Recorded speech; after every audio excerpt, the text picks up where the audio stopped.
Olá, irmãos. Bem-vindos à continuidade dos nossos estudos da Escola Bíblica Dominical. Nós estamos nessa série de estudos no livro de Jó. Intitulamos Supremo Deus e estamos refletindo esse livro de sabedoria, esse livro de sapiência. Nós temos grande dificuldade em entendermos muitas coisas que acontecem em nossas vidas e esse livro nos ajuda a entendermos um pouco mais, a pelo menos compreendermos que não conseguimos compreender tudo. E é sobre isso que nós temos falado, sobre uma fantástica história envolvendo Jó, debates muito interessantes envolvendo seus amigos.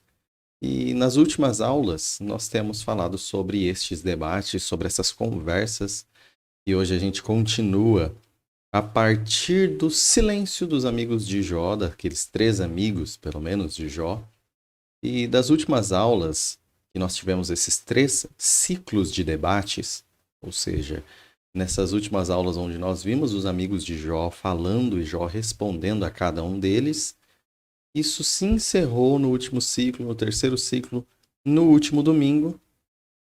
Então, nós vamos retomar as lições desse último domingo, deste encerrar dessas discussões, e vamos partir agora para outro momento do livro de Jó. Então, na última aula, nós percebemos aí como lições para a gente que Deus faz aquilo que Ele deseja. Então, o que Deus quer, Deus faz. Então, de tudo que nós temos estudado sobre os eventos e acontecimentos na vida de Jó, a conclusão daqueles 3 amigos junto com Jó estão buscando motivos e às vezes tão banais para as coisas que estão acontecendo, nós chegamos à conclusão que Jó tem consciência de que Deus faz o que ele quer, não apenas é aquela reação ao que nós fazemos. Então, não é simplesmente nós que determinamos o que vai acontecer, mas Deus que determina. Com base apenas no que a gente faz? Não, com base no que Ele quer fazer. Então, Deus é soberano. Deus faz e faz da forma que Ele deseja fazer. Vimos também que o sofrimento, de alguma forma, incompreensível inclusive, acontece pelo desejo de Deus. Então, um Deus poderoso como nosso Deus, um Deus perfeito como nosso Deus, um Deus que tem toda a potência, toda a força necessária para interromper qualquer coisa que existe, que veio a existir dentro da criação, qualquer situação. Não existe inimigo potente tal qual o nosso Deus. E o sofrimento sequer seria esse inimigo.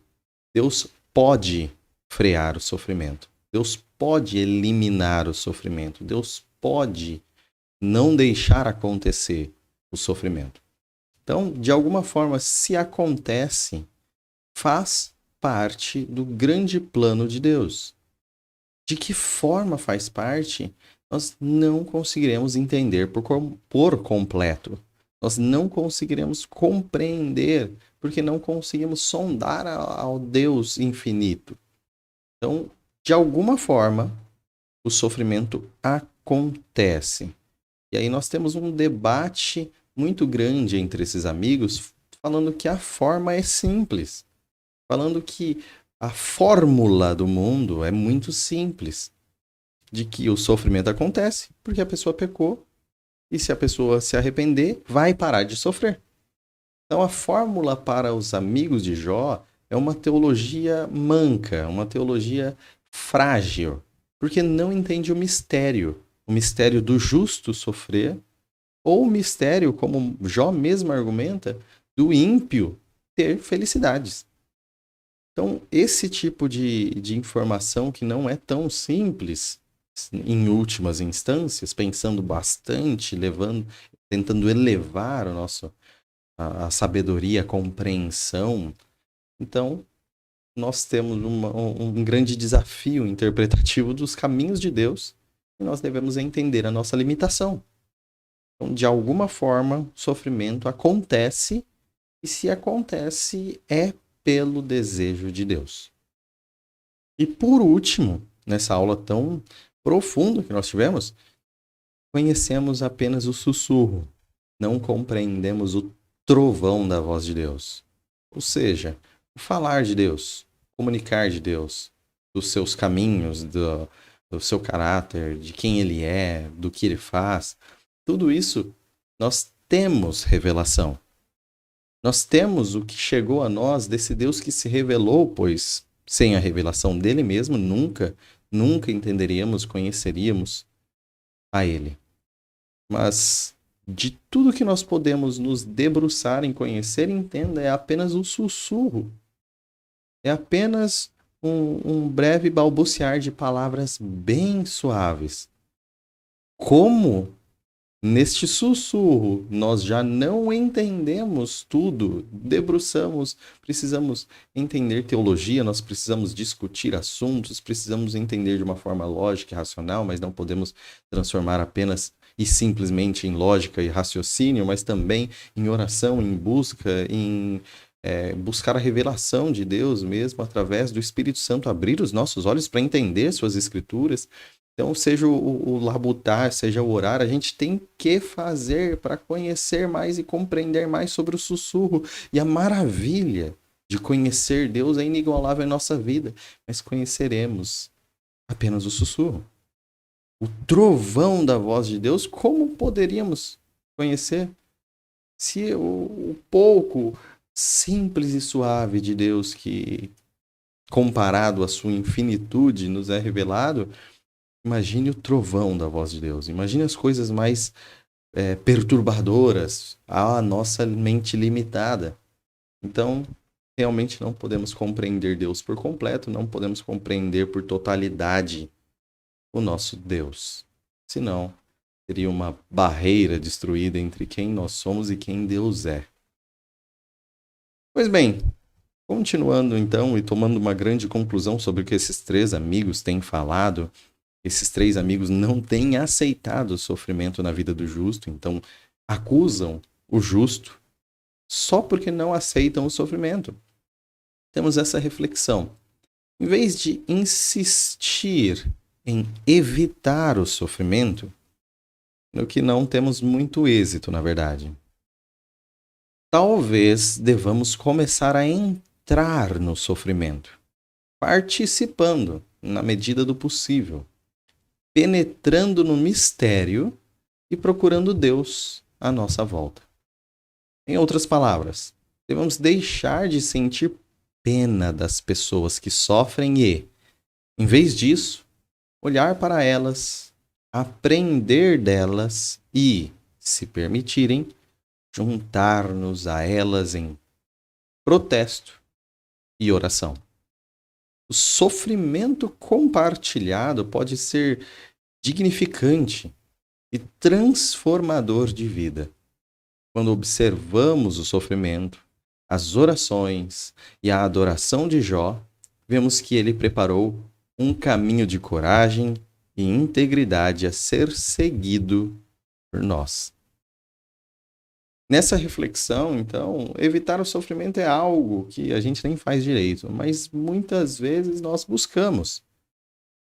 E a proposta é, em vez de tentar evitar a todo momento, tapar os nossos olhos e fingir que não acontece, tem muita gente que evita ver qualquer coisa triste porque não sabe lidar com isso.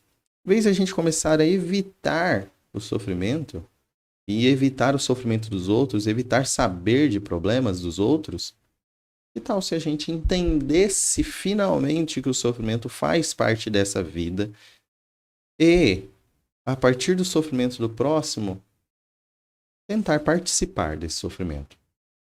Aprender em meio ao sofrimento, inclusive, estamos falando do sofrimento do próximo, aprender também em meio ao sofrimento do próximo, aprender com o próximo que está sofrendo e, se for possível, entrar com ele no sofrimento. Nós citamos já, dentro dos nossos estudos, esse preceito da empatia, de que se o seu próximo está naqueles momentos mais difíceis de sofrimento, não é para você chegar lá pensando que vai tirá-lo do sofrimento. Tem momentos que ele terá que passar por isso. Por exemplo, o luto. terá que passar por esse sofrimento. O que cabe a você é ir ao lado e sofrer junto. Sofrer junto, participar. No mesma questão de Jó protestar o seu sofrimento, talvez tenhamos que protestar também, ó Senhor, porque não ouve a nossa oração e atende a nossa voz, mas confiamos em Ti.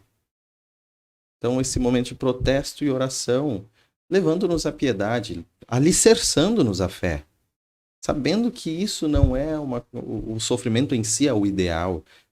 Por isso, olhando, levantando os olhos, como conclusão, depois de todo o luto, ainda bem que temos um lugar onde não haverá sofrimento, prometido e restaurado. Nós bagunçamos as coisas aqui nesse mundo, mas Cristo já está com a garantia de novos céus e nova terra, onde não há lágrima, não há sofrimento, não há dor, não há morte.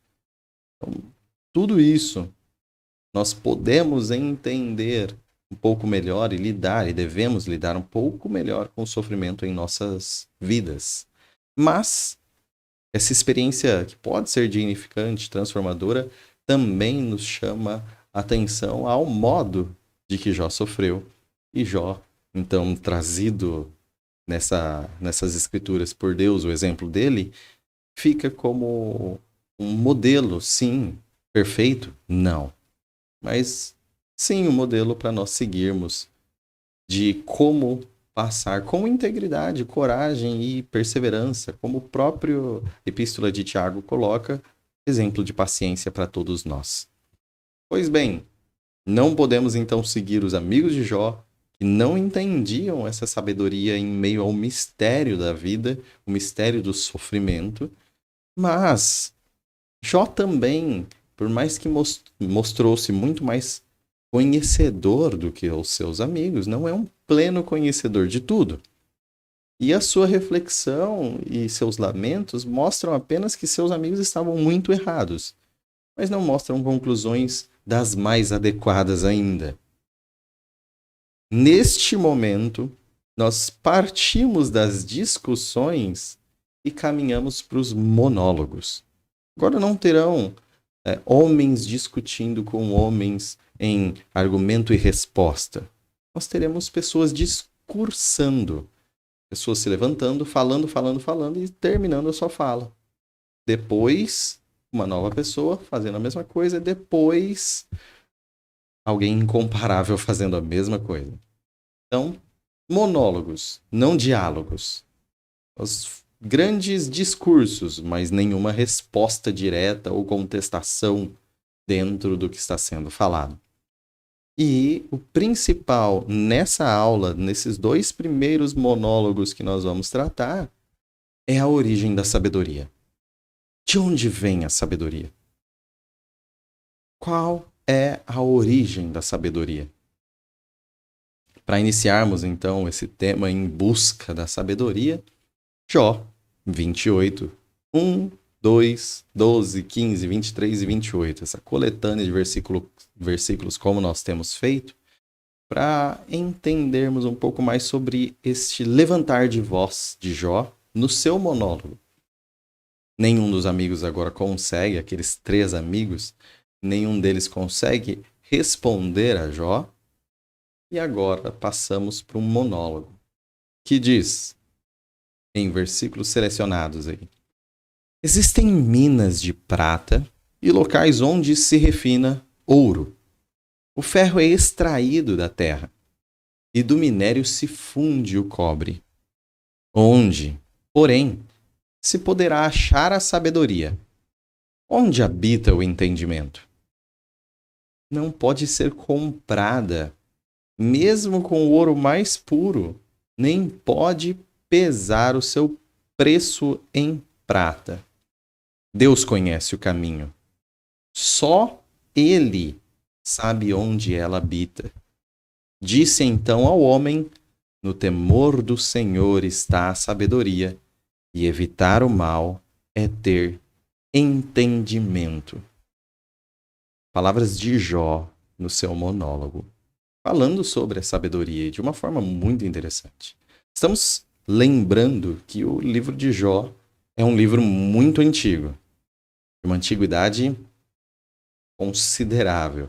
E, inclusive, dentro da possibilidade que nós analisamos de datação, pode ser o primeiro livro concluído da Bíblia, em ordem cronológica. Então, a conclusão dele vem antes da conclusão de Gênesis, por exemplo, do livro todo. Então, é uma possibilidade.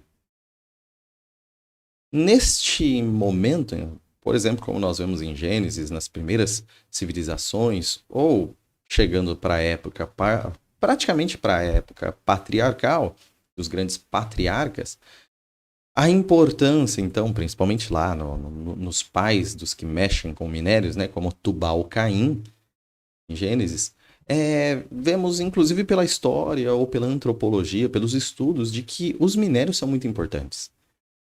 Desde os mais simples. Então, a mineração, o homem buscar extrair da terra o minério, transformar esse minério nos metais tão importantes, são cruciais para a sobrevivência dos povos. Não só em uso da tecnologia para a própria sobrevivência, mas em uso destes minérios, destes metais, para defesa e ataque a outros povos.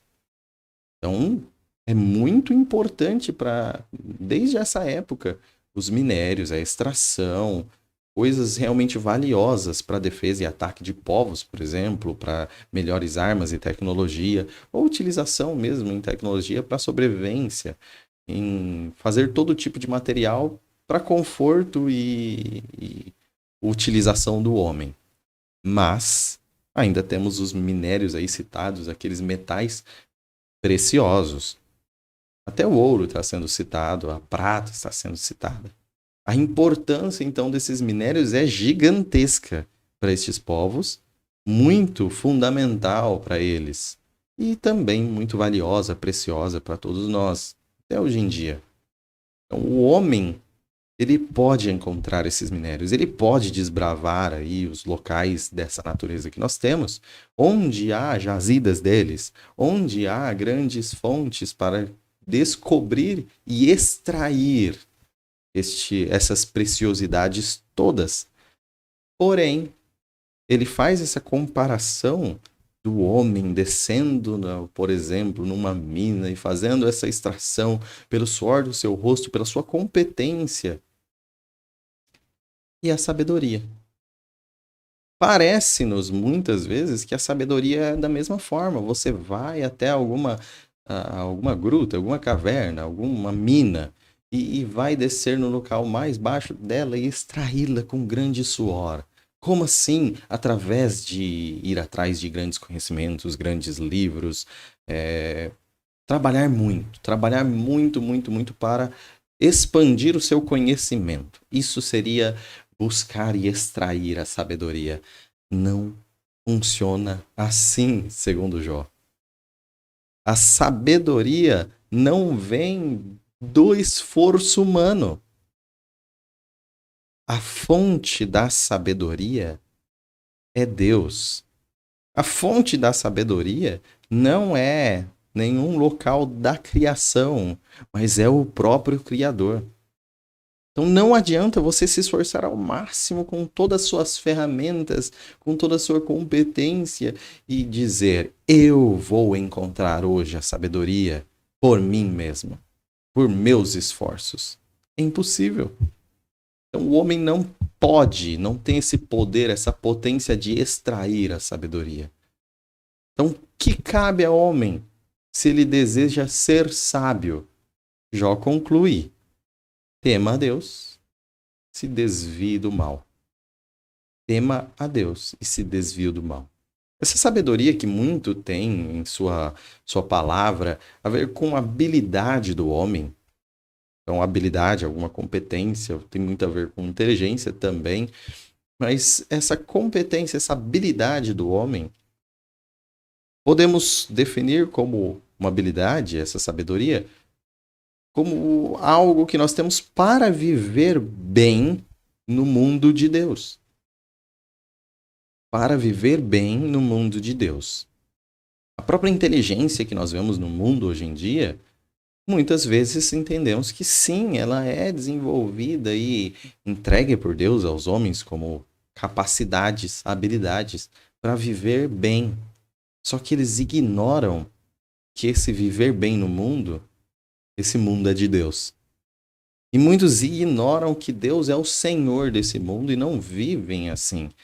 Isso, então, por mais que seja muito inteligente, as coisas que eles fazem, a ciência, se eles não consideram que o mundo é de Deus, sabemos que isso não é a verdadeira sabedoria. Sabemos que eles buscam conforto e avanços mil, mas isso não é sabedoria, porque a sabedoria nos ajuda a viver bem no mundo de Deus. E se nós estamos vivendo contra o Deus próprio Criador, mesmo que ainda que nós estamos vivendo nesse mundo, isso é uma coisa terrível. E dos nossos erros não pode haver maior do que ignorar a Deus. Então, essa dica do próprio Jó sobre a sabedoria é fantástica. O próprio Deus reconheceu a integridade de Jó, o quanto ele era temente a Deus e se desviava do mal. E qual é a dica de Jó para nós sobre como ser sábios? Sejam tementes a Deus, se desviem do mal. Essa é a dica de Jó. Não discutam filosoficamente com seus amigos para achar a sabedoria. Não vão achar. Jó pode testemunhar disso muito mais. Vocês vão achar a sabedoria apenas na fonte dela, que é o próprio Deus. E qual que é a nossa postura? Temer a Deus, desviar-nos do mal. É nisso que está legada a nós a sabedoria. Nisso que está. Jó prossegue. Jó 29, 1. Versículos também 11, 12, 14 a 16 e 25 que dizem: Jó prosseguiu sua fala. Todos os que me ouviam falavam bem de mim, e quem me via me elogiava, pois eu socorria o pobre que clamava por ajuda, e o órfão que não tinha quem o ajudasse. A retidão era minha roupa, a justiça era o meu manto e o meu turbante. Eu era os olhos do cego e os pés do aleijado. Eu era o pai dos necessitados e me interessava pela defesa de desconhecidos. Era eu que escolhia o caminho para eles e me assentava como seu líder. Instalava-me como um rei no meio das suas tropas. Eu era como um consolador dos que choram. Versos 9, 16 e 17 e verso 20, também agora de Jó 30. E agora os filhos deles zombam de mim com suas canções. Tornei-me um provérbio entre eles. E agora esvai-se a minha vida. Estou preso a dias de sofrimento. A noite penetra os meus ossos. Minhas dores me corroem sem cessar. Clamo a ti, ó Deus, mas não respondes. Fico de pé, mas apenas olhas para mim. Capítulo 31, versos 2, 3, 5, 6, 23, 35 e apenas a parte B do último, do verso 40. Pois, qual é a porção que o homem recebe de Deus lá de cima? Qual a sua herança do Todo-Poderoso, que habita nas alturas? Não é a ruína para os ímpios? Desgraça para os que fazem mal? Se me conduzir com falsidade, ou se meus pés se apressaram a enganar, Deus me pese em balança justa e saberá que não tenho culpa. Pois eu tinha medo que Deus me destruísse e, temendo o seu esplendor, não podia fazer tais coisas. Ah, se alguém me ouvisse, agora assino a minha defesa, que o Todo-Poderoso me responda. Que o meu acusador faça a acusação por escrito. Aqui terminam as palavras de Jó.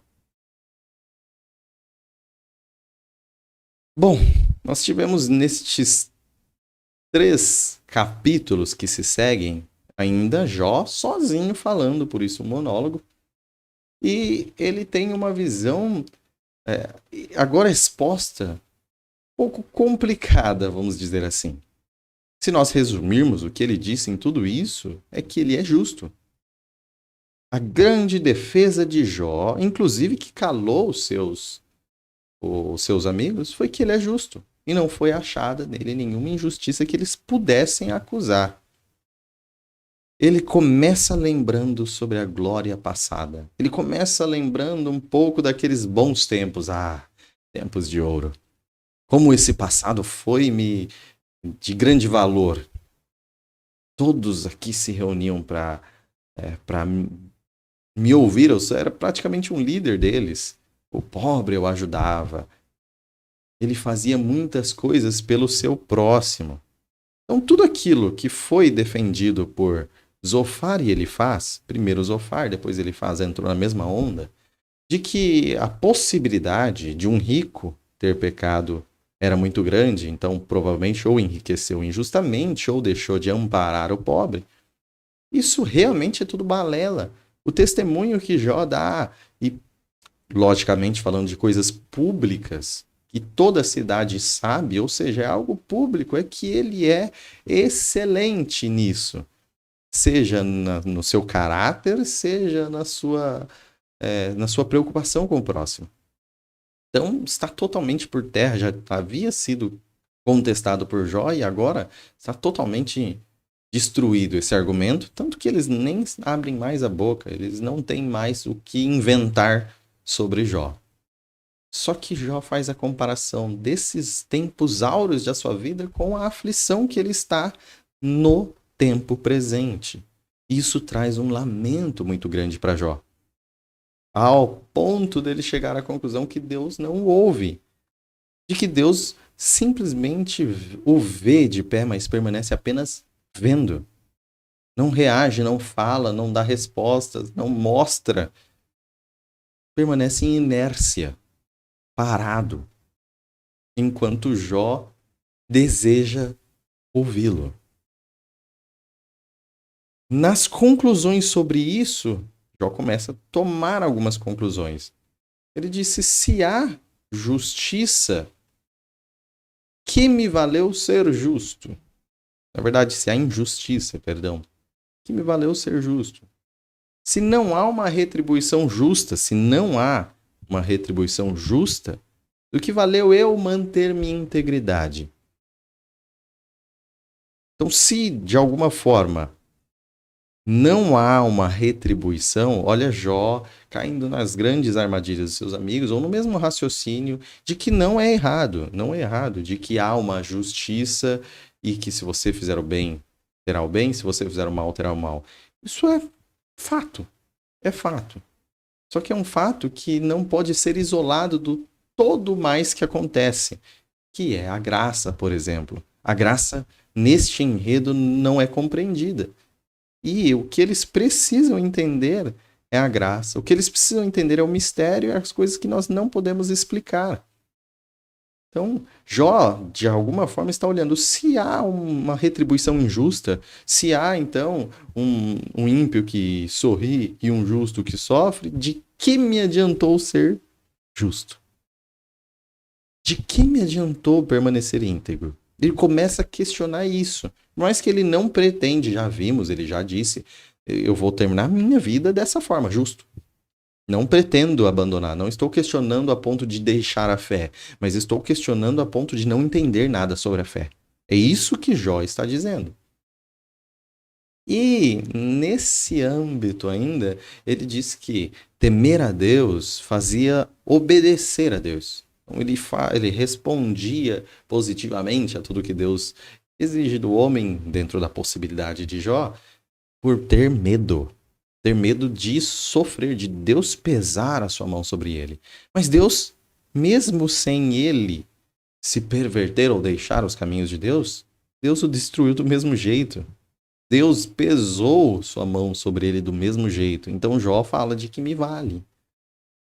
Se eu fiz tudo conforme eu entendia que agradasse a Deus, para que Deus não pesasse sua mão sobre mim?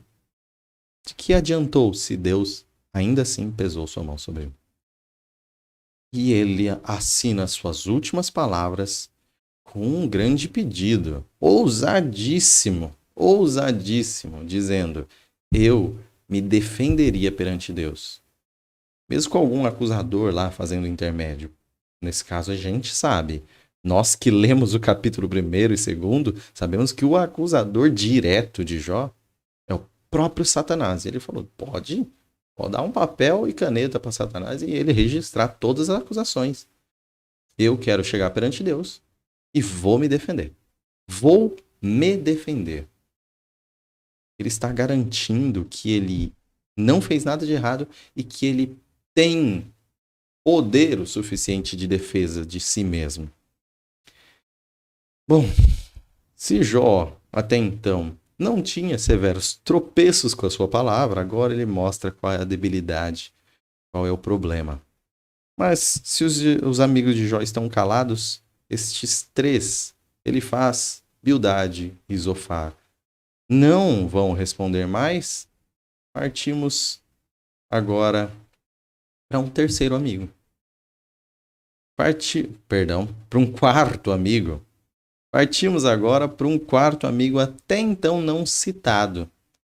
Jó 32, de 1 a 3, inicia agora um monólogo de um quinto personagem nessa discussão. Jó 32, de 1 a 3. Então, esses 3 homens pararam de responder a Jó, pois este se julgava justo. Mas Eliú, filho de Baraquel, de Bus, da região de Irão, indignou-se muito contra Jó, pois este se justificava a si mesmo diante de Deus. Também se indignou contra os 3 amigos, pois não encontraram meios de refutar a Jó e mesmo assim o tinham condenado. Nós temos este novo personagem inserido e esse novo personagem tem algo a agregar a nós. Só que as características dele até o momento são bem interessantes. Primeiro, a observação que nós temos é que apenas acusações foram feitas a Jó. Não foi dado um argumento que ajudasse a Jó, nem consolasse e nem esclarecesse a Jó. E sequer calasse a Jó. Até o momento, tudo que foi falado incentivava Jó a falar e, na verdade, Jó fez os seus amigos calarem. Porque os únicos argumentos deles eram acusações e Jó estava prontíssimo até, segundo ele, perante Deus, a fazer suas defesas. Ninguém ia conseguir acusar Jó ali, naquele contexto. Eliú, porém, é um homem jovem e muito bravo.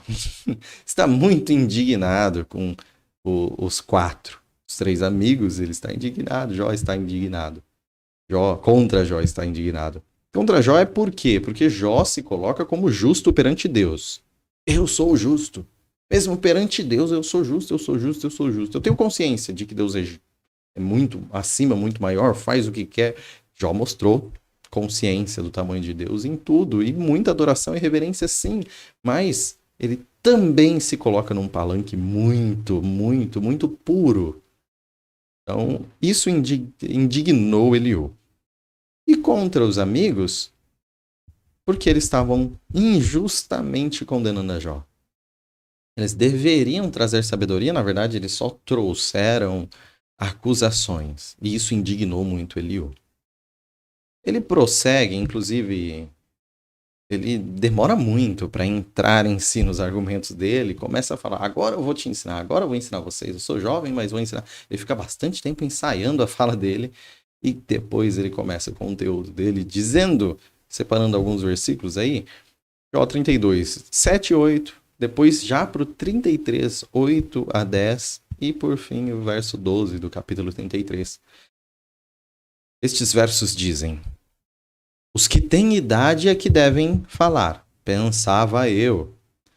Os anos avançados é que devem ensinar sabedoria. Mas é o espírito dentro do homem que lhe dá entendimento, o sopro do Todo-Poderoso. Mas você disse ao meu alcance, eu ouvi bem as palavras. Estou limpo e sem pecado, estou puro e sem culpa.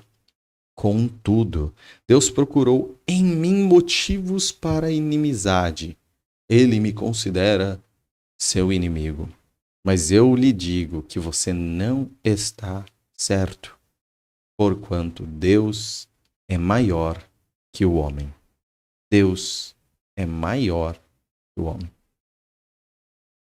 Pois bem, os argumentos que ele vai começar a fazer aqui, os argumentos que ele vai apresentar, quem é Deus e quem é você? Esse é o raciocínio. Ainda no raciocínio da sabedoria, de compreender as coisas. Estamos ainda com esses amigos em reunião, vamos dizer assim. Obviamente, o tom original era consolar, mas agora é compreender as coisas, uma busca pela sabedoria. Já vimos que o próprio Jó fala da origem da sabedoria estar em Deus. Pois bem, quem é Deus e quem é você, Jó? É o que propõe Eliú. Primeira coisa que ele fala, a sabedoria não vem da idade, ele é mais novo que todos eles, aqueles amigos mais velhos de nada contribuíram para uma conclusão saudável, uma teologia completa, apenas para evidenciar a má teologia de focar apenas em um atributo de Deus, por exemplo. Eliú, já adiantando, se fôssemos estudar todos os versículos, ele também não é perfeito, nenhum deles aqui é perfeito na sua argumentação e sua retórica, mas ele mostra algumas coisas muito, muito, muito interessantes e as suas palavras não serão repreendidas, não serão até o final do livro, quando há repreensão dos três amigos de Jó, Eliú não entra nessa conta. Então, temos muitas coisas para observar aqui. O espírito humano dá entendimento, mas através do sopro de Deus. É muito interessante. Essa origem ainda da sabedoria, essa origem do entendimento e da compreensão. Ele entende claramente que não vem da idade, ele é mais jovem que os demais. Não é em si de ficar mais velho, você fica mais sábio. É lógico que pela situação de vida, acaba conhecendo mais e por isso nós respeitamos o conhecimento dos mais velhos. Mas, como foi falado por Paulo a Timóteo, ninguém despreze a tua mocidade. Como nós vemos aqui sendo frisado, a sabedoria em si não é domínio da idade. Ela vem de Deus. O espírito humano, o intelecto humano, a mente humana, a capacidade do homem, sim, ele pode chegar, dá entendimento, é na elevação da alma do homem, na elevação do conhecimento do homem, do seu espírito, que ele consegue aprender melhor as coisas, conhecer melhor as coisas, ter mais entendimento. Mas tudo isso só vem de Deus, do sopro de Deus. Não existiria sequer espírito do homem, sequer intelecto do homem, se não fosse pela inspiração divina, pelo sopro da vida divina.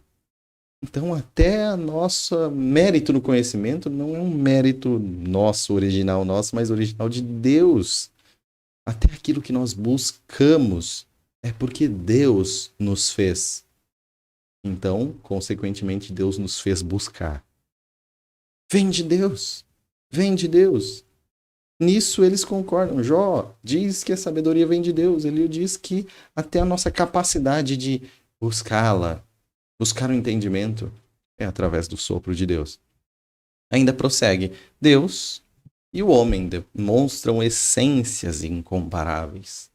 São muito diferentes, naturezas diferentes. Um é criador, o outro é criatura. Um é senhor, o outro é servo. Um é o soberano, o outro é apenas um súdito do seu reino. Então, existe uma condição de exaltação natural em Deus e de humilhação natural no homem. Então, essas essências diferentes já concluem por si só que Jó está errado. Por que Jó está errado? Por que eu estou errado se eu não estou em um pecado severo? Porque eu não estou. Eu estou falando que Deus Jó disse, Deus é injusto porque retribui mal o bem que Jó fez. Jó está errado pelo simples fato de que Deus é Deus. Ele é quem ele é. Ao se revelar, inclusive, a Moisés, o que ele diz?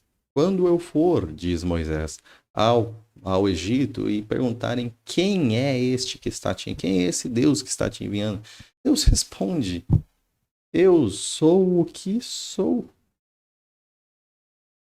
Ele não precisa se justificar aos homens, os homens não entenderiam sequer o nome de Deus, não compreenderiam quem Deus é. Um nome para nós, na nossa linguagem, não poderia definir quem é Deus. Então, se nós estamos nessa compreensão de que ele é muito acima do que nós podemos entender, e há uma diferença muito grande entre quem é o homem e quem é Deus, como o homem pode estar certo? Em toda a sua razão, foi Deus que inspirou essa razão. E é apenas uma fagulha perto da infinitude da razão que Deus tem em si. Como o homem pode raciocinar e falar, ponto, checkmate, eu estou certo e Deus errado? É uma arrogância, é uma incapacidade, na verdade mostra o ao contrário, mostra o distanciamento da sabedoria. É uma tolice sem precedentes. Então entenda, em toda a sua vida, com todo o seu conhecimento, com todo o seu domínio de todas as coisas que o mundo pode te ensinar, você nunca chegará a ter alguma informação que coloque Deus em xeque. Você simplesmente não entendeu nada. Se você conhecer tudo desse mundo, você apenas concluirá que tudo é uma fagulha, um sussurro. Deus é muito mais. Deus é muito mais. Jó 34, 1, 5, 8, 9, 12 a 15 diz: Disse então Eliú: Jó afirma: Sou inocente, mas Deus me nega justiça. Ele, eu até coloquei em vermelho aí, Jó, tá falando de Jó. Como eu pulei os versículos, não fica tão claro, mas já deixei. Ele é companheiro dos que fazem o mal e anda com os ímpios. Pois diz: Não dá lucro agradar a Deus. Ou seja, Jó afirma que é inocente e que Deus lhe está negando justiça a ele. Então, Eliú confirma. Se diz isso, você é companheiro dos que fazem mal e anda com ímpios. Por quê? Porque ele diz que não dá lucro agradar a Deus. Não se pode nem pensar que Deus faça o mal, que o Todo-Poderoso perverta a justiça. Quem o nomeou para governar a terra? Quem o encarregou de cuidar do mundo inteiro? Se fosse intenção dele, e de fato retirasse o seu espírito e o seu sopro, a humanidade pereceria toda de uma vez e o homem voltaria ao pó. Isso é muito interessante. A resposta de Eliú é: Deus é justo. Se o argumento de Jó é eu sou justo, Deus é justo. Por favor, vejamos. Deus é que é justo. A justiça é Deus. Você não é nada. Jó acusou Deus. E esse é o erro de Jó. Esse é o principal erro de Jó. A arrogância do justo. É interessantíssimo dentro desse raciocínio que a pessoa não é tão... Mesmo aquele que Deus elogiou como temente, que se desvia do mal, até ele tem pecados, é impuro. Não é para se comparar com a pureza de Deus, de forma alguma.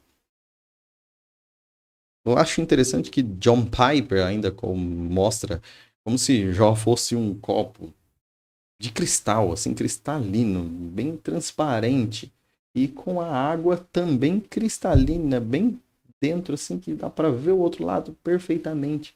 E fala, olha como está pura. Mas no finalzinho do copo tem uns sedimentos, uma poeirinha. O copo está parado, não dá nem para ver. Não dá para ver essa impureza. Mas a partir de que há uma agitação do copo, todo aquele sedimento sobe e aí mostra, opa, essa água não está 100% pura. Não muda de que aquela água está, sim, de alguma forma, bem pura. Mas que basta agitar bastante, sobe um pouco dessa pequena poeira que estava lá embaixo e já mostra que a água não é tão pura assim quanto pensávamos. Esse é Jó. E o agitar das águas é a turbulência da vida, é o sofrimento. É para mostrar que, por mais que tudo esteja adequado e realmente há integridade, tem situações que nos mostram a nossa arrogância por estarmos tão puros assim. Então, o próprio Jó tinha um apreço muito grande pela sua própria justiça, que só poderia ser mostrado quando sua justiça não frutificasse a paz que ele pensava que deveria frutificar. E não é um grave problema aqui de Jó que nós vemos, mas é um problema, um pouquinho de poeira debaixo que deu para ver agora. Deu para ver agora em Jó. A arrogância do justo. O próprio justo que tem um apreço muito grande pela sua própria justiça, e isso é um erro. Bom, se o argumento dele é Deus é justo, ainda que na nossa razão não consiga, que nossa razão, tem um não a mais aí, que nossa razão não consiga compreender seus atos. Então, Deus é justo, ainda que nossa razão não consiga compreender seus atos. Então, se nós não conseguirmos compreender, ainda é justo. Se nós não conseguimos, mas por que isso aconteceu? Essa turbulência, essa gravidade de situação, essa coisa horrível aconteceu? Mesmo se não compreendermos, Deus permanece justo. E nesse sentido, às vezes a nossa escavação, a nossa mineração da sabedoria, de nada vale mesmo. Vide, pode ser algum erudito, um doutor, um cientista, alguém que conhece muito, muito, muito, muito, e chegar nesse momento sendo cristão, pode falar, olha, eu não estou compreendendo as coisas, tem algo errado. Um erudito pode falar, tem algo errado. Não é esse o Deus que, mesmo tendo todo o conhecimento, e aquela velhinha da igreja, aquela pessoa simples que não sabe nem sequer ler ou escrever, fala assim, olha, confie em Deus. Mantenha a sua fé. Deus sabe o que está fazendo. Ela não compreende de jeito nenhum o que Deus está fazendo. Ele também não. Mas ele, por ter mais conhecimento, está achando que vai entender. Ela não. Quem conhece mais a Deus é ela. Essa é a grande questão da humilhação que Deus opera em nós, pela nossa situação de não compreendê-lo. A nossa fé deve prevalecer numa disputa com a nossa razão. Então, por mais que a razão não deve ser dispensada, a fé não pode ser abalada pela nossa razão. Elas são aliadas, entendam, elas são aliadas, fé e razão. Outra coisa que ele começa a argumentar, quem é superior a Deus? Há uma maior autoridade? Foi você que estava lá e falou, Deus, agora você pode criar o mundo. Foi você que estava lá e disse a Deus, toma aqui sua posse vamos fazer sua posse de governador do universo. Foi você que entregou a Deus a autoridade que ele tem? Você é uma autoridade maior que concedeu a Deus a sua autoridade? Não, não é.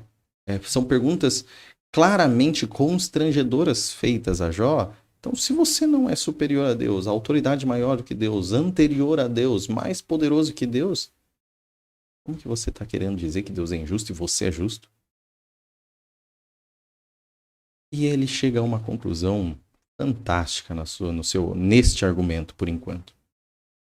Se Deus simplesmente tomasse o que é dele mesmo, não estaríamos discutindo. Se Deus simplesmente falasse, olha, tudo bem, vamos fazer o que é justo. Eu levo o que é meu, você leva o que é seu. Ele leva a vida e nós perecemos. Ponto. A vida é dele. A vida é de Deus, pertence a Deus. A criação é de Deus, pertence a Deus. Se Deus simplesmente desejar tomar o que é dele e encerrar, acabou a discussão. Como Jó pode olhar para um Deus dono disso e que não foi concedido a ele nada de ser dono disso por ninguém? Ele o fez. Ele é eternamente o soberano. Como podemos falar que algo de Deus é devido a nós? Nós existimos, vivemos e nos movemos em Deus e na sua graça, no seu favor, na sua concessão de vida ao universo. Vivemos nisso, vivemos nele. Sem ele não existimos. Então tudo que nós temos diariamente é graça. É graça sobre graça sobre graça, a tal ponto de que Deus aplicar justiça, tomar o que é dele, inexistimos a partir de então. Só nele, só na sua graça, sequer existimos. Ele prossegue. Eliú prossegue em Jó 34, 28 a 30, 35, 5 a 8 e 16. Fizeram chegar a ele o grito do pobre, e ele ouviu o clamor do necessitado. Mas, se ele permanecer calado, quem poderá condená-lo? Se esconder o rosto, quem poderá vê-lo? No entanto, ele domina igualmente sobre os homens e nações para evitar que o ímpio governe e prepare armadilhas para o povo. Olhe para os céus e veja. Mire as nuvens tão elevadas. Se você pecar, em que isso afetará? Se os seus pecados forem muitos, o que é que isso lhe fará? Se você for justo, o que lhe dará?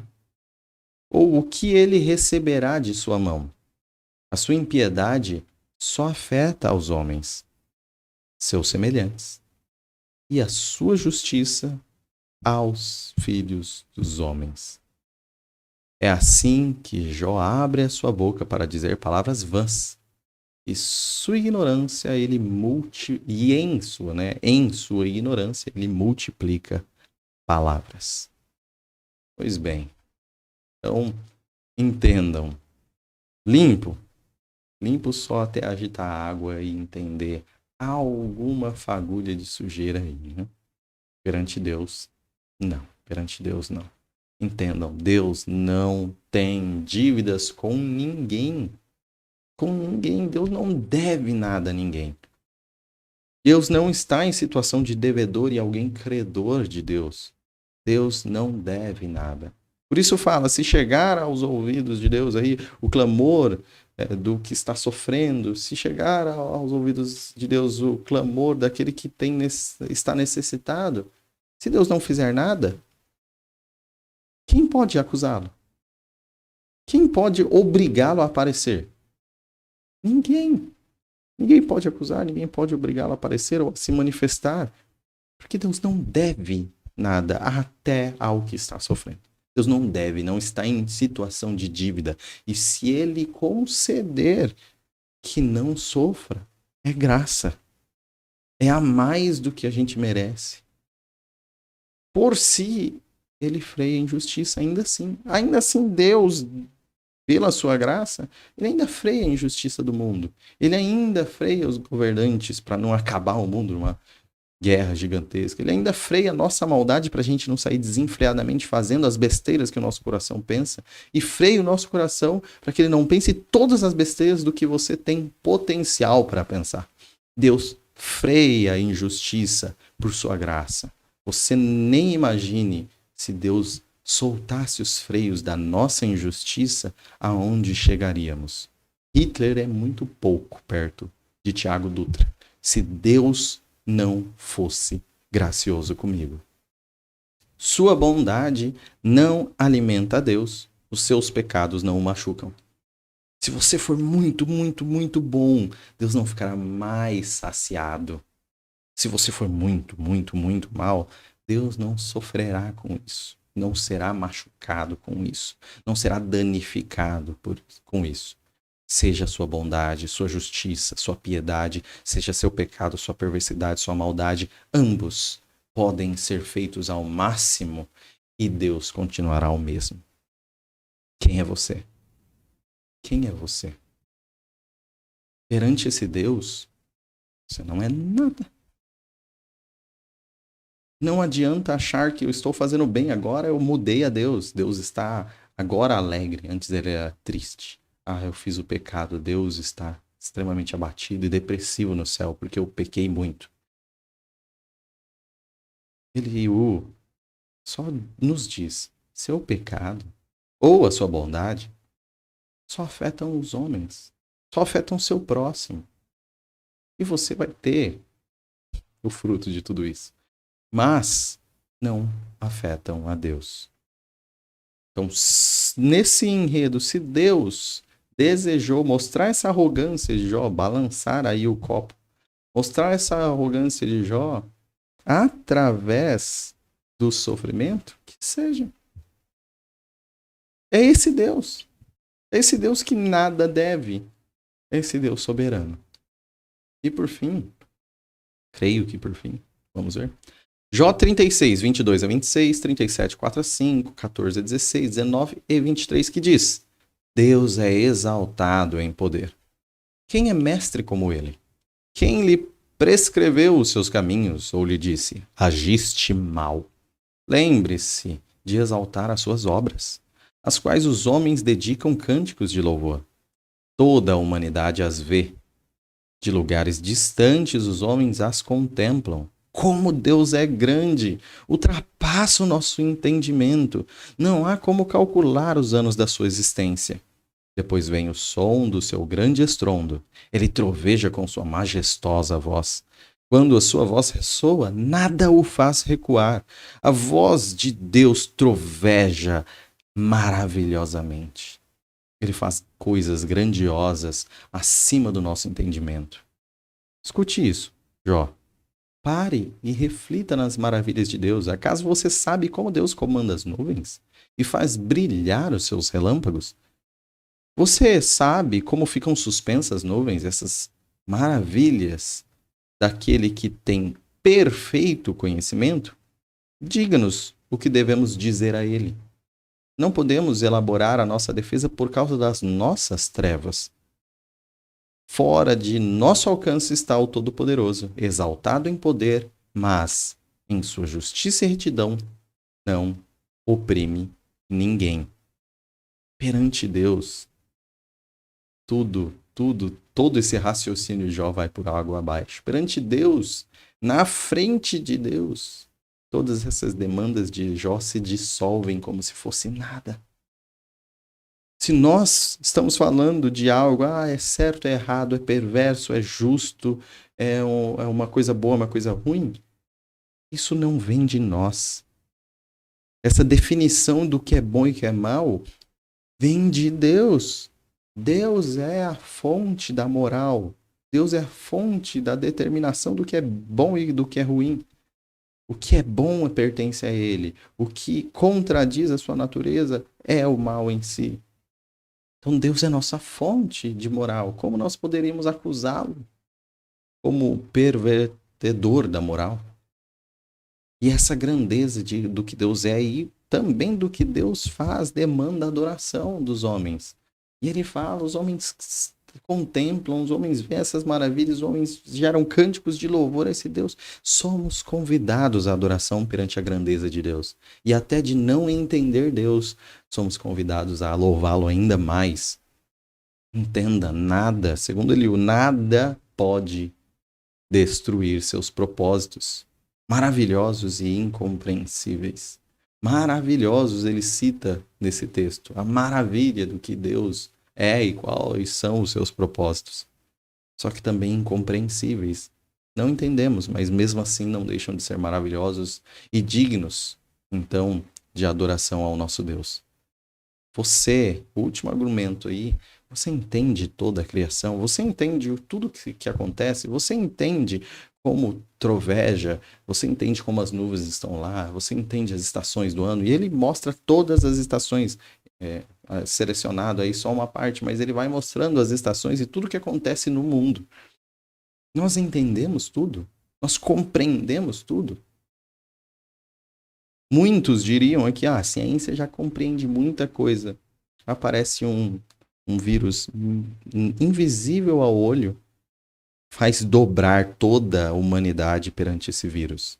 Faz deixar de se reunir e de se abraçar, faz deixar de respirar livremente, mata muitos e todo o conhecimento do homem, com sem freios mesmo, com todo o dinheiro disponível para pesquisa e desenvolvimento de uma droga para tratamento que seja efetiva, não resolve o vírus invisível a olho nu. Nós nem entendemos a criação de Deus. Quem criou, nós podemos entender? Quem criou e domina tudo isso? Nós queremos dizer que somos potentes o suficiente para entendê-lo? Então, como que você, se não pode dar uma sugestão de como acabar sequer com uma pandemia, que é parte da criação, como que você vai dar uma sugestão ao Criador? Como você, perante Deus, vai se defender, Jó? Agostinho de Hipona disse, na verdade, quem é, portanto, o Deus a quem adoro? És o mais oculto dentre nós e, no entanto, o mais presente em nosso meio, o mais belo, porém o mais forte e eterno e que, ainda assim, não podemos te compreender. Isso gera adoração em você? Ou você é um escravo da razão? Ou você só pode adorar aquilo que você entende por completo, sabendo que o seu intelecto é apenas uma fagulha? Se você não compreende a Deus por completo, que isso gere adoração no seu coração, não contestação. Algumas lições, então. A fonte da sabedoria é Deus. A sabedoria não vem de nós. Nós só podemos nos humilhar perante essa informação e clamar sabedoria a Deus, que a dá, que a dá. Devemos ver a sabedoria de Deus nos montes e vales da vida, seja nos momentos altos, seja nos momentos mais baixos. Devemos contemplar a sabedoria de Deus na gestão do universo. E, no final das contas, obter paciência de passar por ambos. Passar pelos momentos mais altos e mais baixos e obter a paciência como a paciência de Jó, que sim é citada por Tiago. Nossa boa conduta não deve nos conduzir à arrogância, ainda que o sofrimento seja nosso freio. Então, mesmo que nós tenhamos uma boa conduta, sejamos exemplo para as pessoas, não fiquemos arrogantes com isso. Como dizemos, não podemos nos achar por causa disso. E se for necessário que Deus nos dê sofrimento, para que nós não fiquemos arrogantes com a nossa boa conduta. Que tenhamos boa conduta, mas que não tenhamos a arrogância do justo, a arrogância da boa conduta. E por fim, Deus é muito acima do que nós somos. Então, a sua graça nos basta. Não há nada que ele deve a nós. A sua graça nos basta. Seja uma boa reflexão esses monólogos de Jó e principalmente esse de Eliú. Os irmãos sejam abençoados, fiquem com Deus e aqui se encerra a nossa aula. Até a próxima.